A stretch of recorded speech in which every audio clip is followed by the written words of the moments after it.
Mister Bharat Kumar. ಸಭಾಪತಿಗಳೇ, ಇವತ್ತು ನನ್ನ ಜೀವನದಲ್ಲಿ ಒಂದು ಮುಖ್ಯವಾದ ದಿನ. ನನ್ನ ಮಾತುಗಳು ಈ ಸದನದಲ್ಲಿ ರೆಕಾರ್ಡ್ ಆಗುವಂಥ ದಿನ. ಇಲ್ಲಿ ನನ್ನ ಕರ್ತವ್ಯ ಏನು ಅನ್ನೋದನ್ನ ನನ್ನ ಹಳ್ಳಿಯ ಬಡವರ ಬತ್ತಿ ಹೋದ ಕೆನ್ನೆಗಳು, ಬತ್ತಿ ಹೋದ ಕಣ್ಣುಗಳು ನನಗೆ ನೆನಪು ಮಾಡಿಕೊಟ್ಟಿವೆ. ಏನು ಆಶ್ಚರ್ಯ, ಬೆಂಗಳೂರು MLA ಸಾಹೇಬರಿಗೆ ಹಳ್ಳಿ ಭೂತ ಹಿಡಿದ್ಬಿಟ್ಟಿದೆ. ಹೌದು, ಹಳ್ಳಿ ಭೂತ ಹಿಡಿದ್ಬಿಟ್ಟಿದೆ.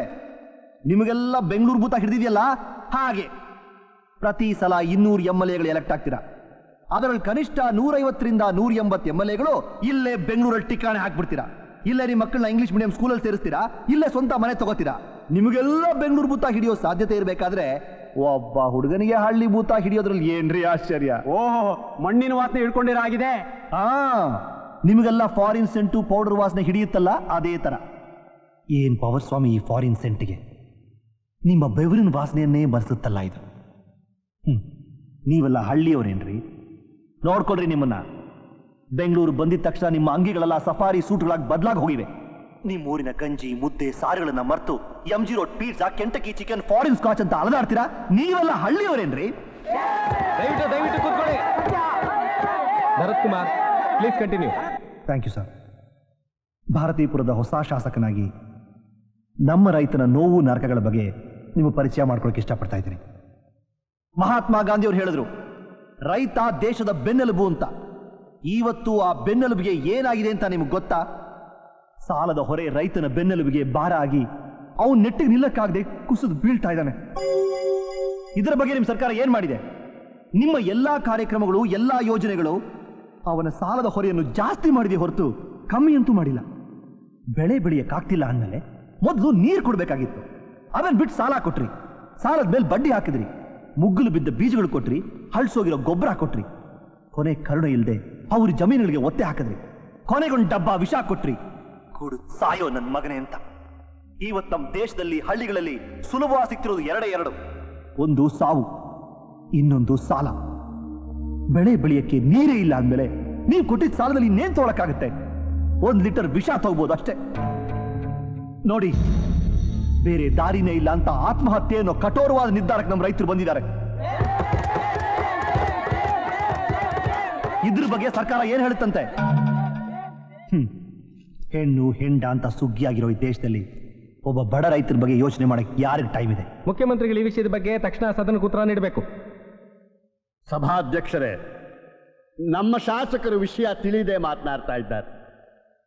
ಈ ರೈತರ ಆತ್ಮಹತ್ಯೆ ನಡೀತಾ ಇರೋದು ಪರಿಹಾರ ಸಿಕ್ಕತ್ತೆ ಅನ್ನೋ ಒಂದೇ ಕಾರಣಕ್ಕಾಗಿ ಹೊರತು ಬೆಳೆ ನಾಶನದ ಕಾರಣಕ್ಕೆ ಖಂಡಿತವಾಗಿ ಅಲ್ಲ. ನನ್ನ ಹತ್ರ ದಾಖಲೆಗಳಿವೆ ಅಧ್ಯಕ್ಷರೇ. ಈ ಸಂಸಾರಗಳ ಮಧ್ಯೆ ಆಸ್ತಿ ವಿವಾದದ ಕಲಹಗಳು ನಡೆದಿದ್ದು ಈ ಆತ್ಮಹತ್ಯೆಗಳು ನಡೆದಿವೆಯೇ ಹೊರತು ಬೆಳೆ ನಾಶಕ್ಕಲ್ಲ ಅಂತ ಈ ಸರ್ಕಾರ ಖಡಾಖಂಡಿತವಾಗಿ ಹೇಳಲಿಕ್ಕೆ ಇಚ್ಛೆ ಪಡ್ತದೆ. ಪರಿಹಾರ ಅಂತಿದಿರಲ್ಲ, ಈ ಸರ್ಕಾರ ಎಷ್ಟು ಪರಿಹಾರ ಕೊಡ್ತಾ ಇದೆ? ನಿಮ್ ಪ್ರಕಾರ ಒಬ್ಬ ರೈತನ ಜೀವದ ಬೆಲೆ ಎಷ್ಟು? 50,000. ಅದು ನಿಮ್ಮ ಸರ್ಕಾರಿ ಫೈಲ್ಗಳಲ್ಲಿ ಮಾತ್ರ. ಆ 50,000 ನಿಮ್ಮ ವಿಧಾನಸೌಧ ಬಾಗಿಲು ಮೆಟ್ಟಲುಗಳನ್ನ ದಾಟಿ ನೊಂದವನ್ ಮನೆ ಸೇರೋಷ್ಟರಲ್ಲಿ 5,000 ಆಗಿರುತ್ತೆ. ಹಾಗೆ ಬೆಳೆಸಿದ್ದೀರಾ ನಿಮ್ ಸರ್ಕಾರಿ ದಳ್ಳಾಳಿಗಳನ್ನ. ನೀವು ಹೇಳೋ ತರ ದಳ್ಳಾಳಿಗಳಿದ್ರೆ ಅವರ ವಿರುದ್ಧ ಸೂಕ್ತವಾದ ಕ್ರಮ ತೆಗೆದುಕೊಳ್ತೇವೆ ಅಂತ ಹೇಳಿ ಈ ಸದನಕ್ಕೆ ಆಶ್ವಾಸನೆಯನ್ನು ಕೊಡೋದಕ್ಕೆ ಇಚ್ಛೆ ಪಡ್ತೇನೆ. ನಮ್ಮ ಯುವ ಶಾಸಕರಿಗೆ ಗೊತ್ತಿಲ್ಲ ಹಣದಾಸೆಗೆ ಜನ ಏನೇನು ನಾಟಕ ಆಡ್ತಾರೆ ಅಂತ. ಯಾವುದೋ ಒಂದು ಅನಾಥ ಹೆಣ ತಂದ್ರು, ಆತ್ಮಹತ್ಯೆ ತಂದ್ರು, ಈಗ ಮೋಸ ಬಯಲಾಯ್ತು. ಹೀಗಾಗಿ ಸರ್ಕಾರದ ಮೇಲೆ ಒಂದು ಜವಾಬ್ದಾರಿ ಇದೆ. ಈ ಸಾವು ನಿಜವಾಗಿ ಆತ್ಮಹತ್ಯೆ ಹೌದೋ ಅಲ್ವೋ ಅಂತ ಖಾತ್ರಿಪಡಿಸಿಕೊಂಡ ಮೇಲೆ ಮಾತ್ರ ಪರಿಹಾರದ ವಿಷಯ ಆಲೋಚನೆ ಮಾಡೋದಕ್ಕೆ ಸಾಧ್ಯ. ಬುಟ್ಟಿಯಲ್ಲಿ ಒಂದು ಬದನೆಕಾಯಿ ಕೆಟ್ಟೋಗಿದ್ರೆ ಇಡೀ ಬುಟ್ಟಿನೇ ಕೊಳ್ತೋಗಿದೆ ಅಂತ ಹೇಳಕ್ಕಾಗಲ್ಲ. ಯಾಕೆ ಅನುಮಾನ ಪಡ್ತಾ ಇದ್ದೀರಿ? ಒಂದು ಕೆಲಸ ಮಾಡಿ, ಮುಂದಿನ ಸಲ ಹೆಣ ಬಂದಾಗ ಚಿವುಟ್ ನೋಡಿ, ಬದುಕಿದ್ರೆ ಸಾಯಿಸ್ಬಿಟ್ಟು ಆಮೇಲೆ ನಿಮ್ ಪರಿಹಾರ ಕೊಡಿ. ಶಾಂತಿ ಶಾಂತಿ, ದಯವಿಟ್ಟು ಶಾಸಕರೆಲ್ಲ ಗಂಭೀರವಾಗಿ ನೋಡುವ ಕೂತ್ಕೋಬೇಕು. ಪ್ಲೀಸ್ ಪ್ಲೀಸ್ ನೋಡಿ, ದಯವಿಟ್ಟು ಗಲಾಟೆ ಮಾಡಬೇಡಿ.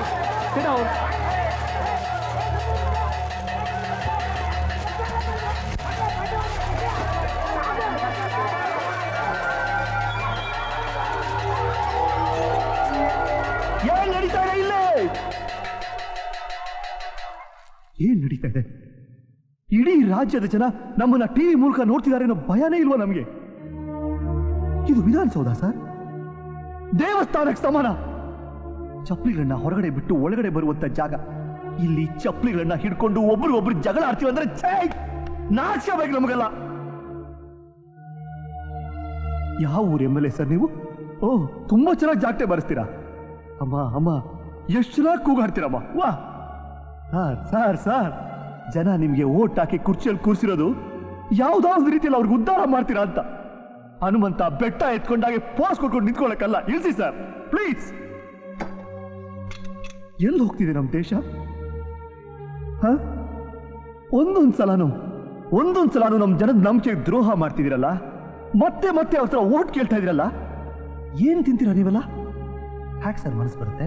ಮುಂದಿನ ಸಲ ಅವ್ರ ಹತ್ರ ಓಟ್ ಕೇಳಕ್ ಹೋದಾಗ, ಹೋದ್ ಸಲ ನಿಮ್ಮನ್ನ ಇಲ್ಲಿ ಕೂರಿಸಿದ್ದು ಈ ತರ ದೊಂಬರಾಟ ಆಡಕ್ಕಲ್ಲ ಅಂತ ಕ್ಯಾಕರಿಸಿ ಉಗಿತಾರೆ.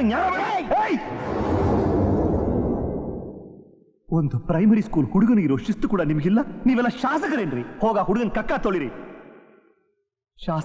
ಶಾಸಕರು. ಭರತ್ ಕುಮಾರ್, ನಿಮ್ ಜಾಗಕ್ಕೆ ಹೋಗಿ ನೀವು ಕೂತ್ಕೊಳ್ಳಿ. ಎಲ್ರು ಕೂತ್ಕೊಳ್ಳಿಪ್ಪ, ಸೈಲೆನ್ಸ್, ದಯವಿಟ್ಟು ಕೂತ್ಕೊಳ್ಳಿ. ಭರತ್ ಕುಮಾರ್, ನಿಮ್ಮ ಮಾತು ನಿಮ್ಮ ವಿಷಯಕ್ಕೆ ಮಾತ್ರ ಸಂಬಂಧಿಸಿರಬೇಕು. Please continue. Thank you sir. Dams are the temples of modern India. ಡ್ಯಾಮ್ಗಳು ಆಧುನಿಕ ಭಾರತದ ಗುಡಿಗಳು ಅಂತ ಜವಾಹರ್ಲಾಲ್ ನೆಹರು ಹೇಳಿದ್ರು. ಒಂದು ಚರ್ಚ್, ಒಂದು ದೇವಸ್ಥಾನ, ಒಂದು ಮಸೀದಿಗೆ ನಾವು ಎಷ್ಟು ಪ್ರಾಮುಖ್ಯತೆ ಕೊಡ್ತೀವೋ ಅಷ್ಟೇ ಪ್ರಾಮುಖ್ಯತೆ ಒಂದು ಡ್ಯಾಮ್ಗೂ ನಾವು ಕೊಡಬೇಕಿತ್ತು. ದೇವರ ಹೆಸರಲ್ಲಿ ಗುಡಿ ಗೋಪುರ ಕಟ್ಕೊಂಡು ರಾಜಕೀಯ ಮಾಡಿಕೊಂಡು ರಕ್ತದ ಕೋಡಿ ಹರಿಸೋ ಬದಲು ಈ ಆಧುನಿಕ ದೇವಸ್ಥಾನಗಳನ್ನು ನಾವು ಕಟ್ಟಿದ್ದಿದ್ರೆ ಇವತ್ತು ನಮ್ಮ ಭಾರತೀಪುರಕ್ಕೆ ಬಂದಿರೋ ಸ್ಥಿತಿ ಯಾವ ಹಳ್ಳಿಗೂ ಬರ್ತಾ ಇಲ್ಲ ನಮ್ಮ ದೇಶದಲ್ಲಿ. ನಮ್ಮೂರಲ್ಲಿ ನೀರಿಲ್ಲ ಸ್ವಾಮಿ, ನೀರಿಲ್ಲ. ನೆಲಕ್ಕೆ ನೇಗಿಲು ಹಚ್ಚಿದ್ರೆ ಕಬ್ಬಣ ತಾಕಿದ ಶಬ್ದ ಬರ್ತಾ ಇದೆ. ನೀರಿಲ್ಲ, ನೀರಿಲ್ದೆ ಬೆಳೆ ಇಲ್ಲ, ಬೆಳೆ ಇಲ್ಲದೆ ಬದುಕಿಲ್ಲ. ಜನ ಸಾಯ್ತಿದ್ದಾರೆ. ದಿನ ಸೂರ್ಯ ಹುಟ್ಟಿದ್ದಂಗೆ ಒಬ್ಬೊಬ್ಬ ರೈತನು ತನ್ನ ಕುಟುಂಬದ ಸಮೇತ ಆತ್ಮಹತ್ಯೆ ಮಾಡ್ಕೊತಿದ್ದಾನೆ. ರೈತನ ಜೀವನ ಎಲ್ಲ ಕತ್ಲೆ ಆಗೋಗಿದೆ ಸ್ವಾಮಿ. ಇತ್ತೀಚೆಗೆ ನಮ್ಮೂರಿನ ಜನಕ್ಕೆ ಕನಸಲ್ಲಿ ಕೂಡ ಕಾಮನಬಿಲ್ ಬೀಳ್ತಾ ಇಲ್ಲ. ಪ್ಲೀಸ್ ನಮ್ಮ ನೀರು ಕೊಡಿಸಿ, ಒಂದು ಡ್ಯಾಮ್ ಕಟ್ಕೊಡಿ.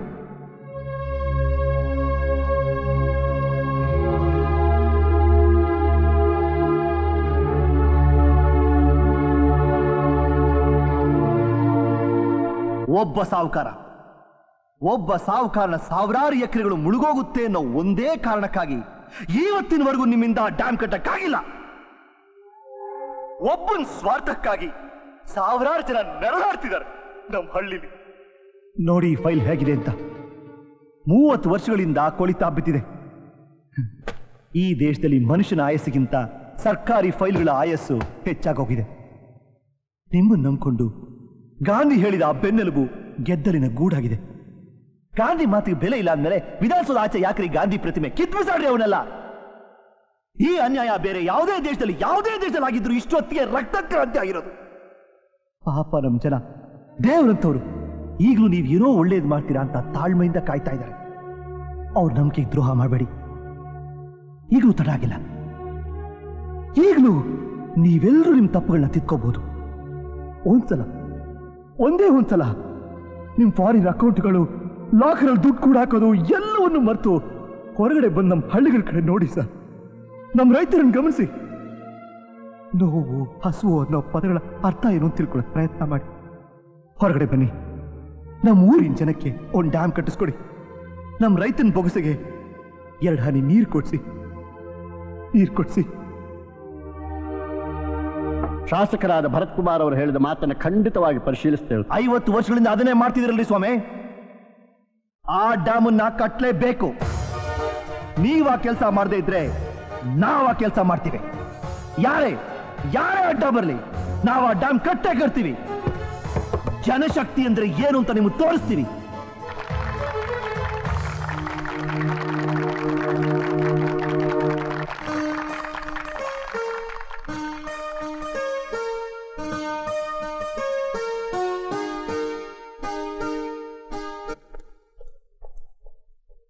ನಮಸ್ಕಾರ.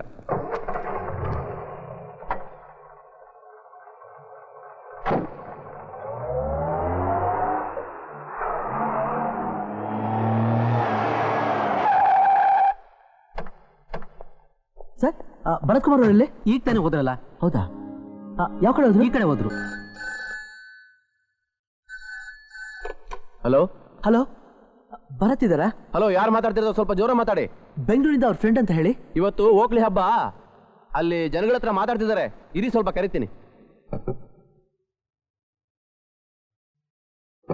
Hello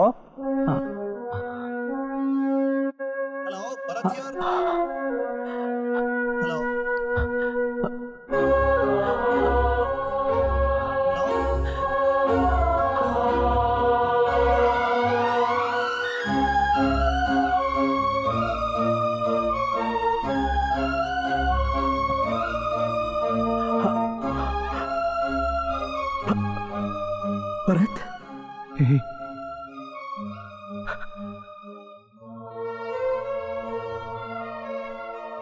Karna, Bharat, Bharat,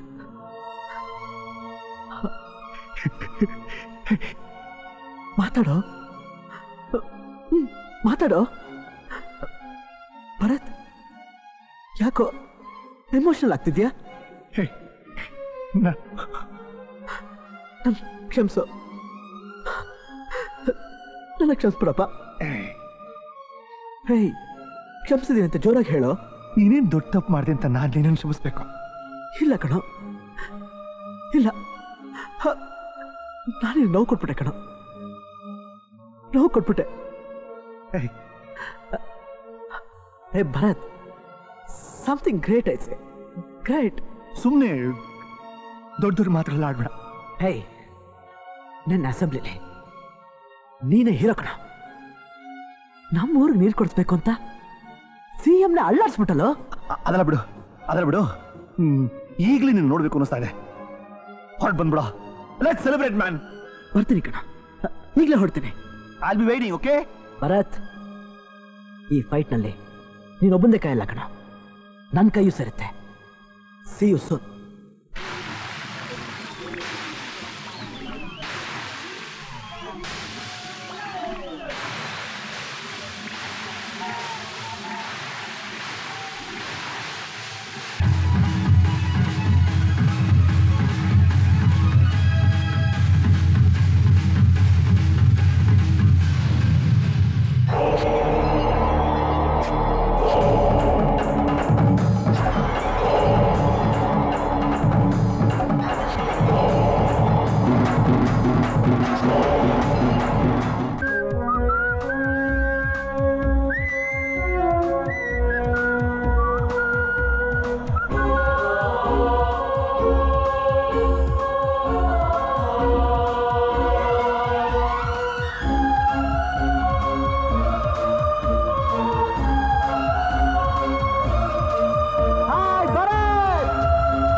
I'm sorry, ಕಣ.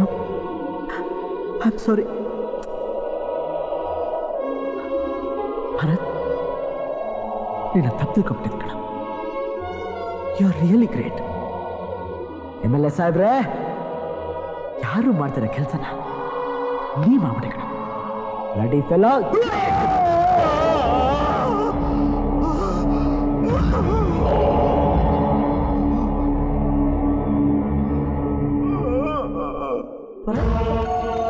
ಭರತ್, ಏನೋ ಇದಲ್ಲ?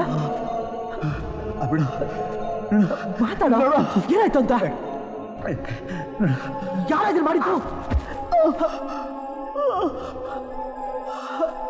ಕಣ್ಣ ಕಣ್ಣ ಬಾಣಿ ಬಾಣಿ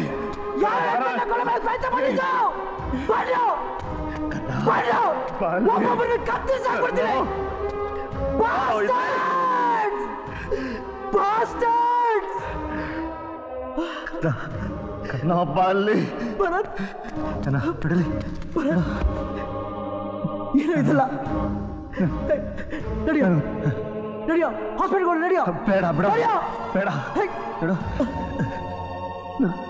ನನ್ನ ಸಮಯ ಇರೋಗ್ತಾ ಇದೆ. ನನ್ನ ಆಸೆ ಏನದು? ನೆರವೇರಿಸ್ಕೊಡ್ತೀಯ? ಇಲ್ಲಿ ಇಲ್ಲೊಬ್ಬ ರೈತ ಉಳ್ತಿರ್ಬೇಕು. ಅಲ್ಲಿ ಅವನು ಹೆಂಡತಿ ನಾಟಿ ನಡ್ತಾ ಇರ್ಬೇಕು. ಅಲ್ಲಿ ಸಣ್ಣ ಸಣ್ಣ ಮಕ್ಕಳು ನಗ್ತಾ ಹಾಡ್ಕೊಂಡು ಕುಣಿತಿರ್ಬೇಕು. ಬದದ್ಮೇಲೆ ಇದೆಲ್ಲ ಹಸಿರಾಗ್ಬೇಕು. ಹಸಿರಾಗ್ಬೇಕು ಕರ್ಣ. ಹಸಿರಾದ್ರೆ ಎಷ್ಟು ಚೆನ್ನಾಗಿರುತ್ತಲ್ವಲ್ಲ? ಚೆನ್ನಾಗಿರುತ್ತೆ. ಹಸಿರಾಗ್ಬೇಕು. ನೀನ್ ಮಾಡಲೇಬೇಕು.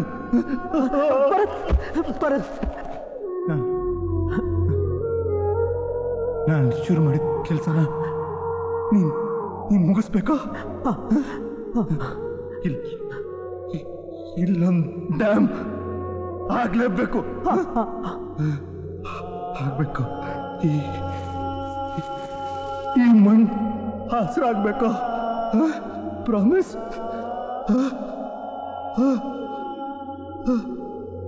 ಪ್ರಾಮಿಸ್ ನೆರವೇರಿಸ್ತೀನಿ ಕಣ. ಆದ್ರೆ ನಾನು ಬಿಟ್ಟೋಗ ಮಾತು ಮಾತ್ರ ಆಡ್ಬೇಡ ಕಣ. I love you. I love you to.